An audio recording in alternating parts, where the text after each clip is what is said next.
नमस्कार मित्रांनो, माझ्या कुकिंग व्लॉगमध्ये तुमचं मनापासून स्वागत आहे। आज आपण बनवणार आहोत बीटरूट टिक्की। चला तर मग सुरुवात करूया। यासाठी आपल्याला लागणार आहे 2 उकडलेले बटाटे, 1 बीटरूट, आले लसणाची पेस्ट, थोडीशी मिरची,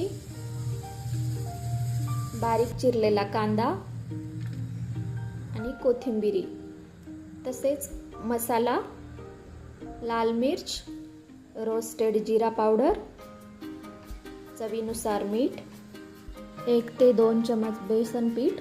या सर्व मिश्रणास व्यवस्थित एकत्रित करून घ्या आणि अशा गोलाकार पद्धतीने टिक्की बनवून घ्या।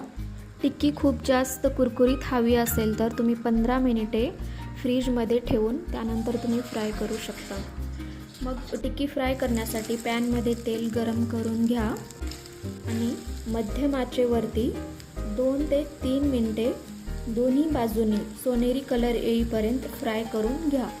मग काय, रेडी आहे तुमची गरमागरम बीटरूट टिक्की। याला तुम्ही टोमॅटो सॉस किंवा हिरव्या चटणी सोबत सर्व करू शकता।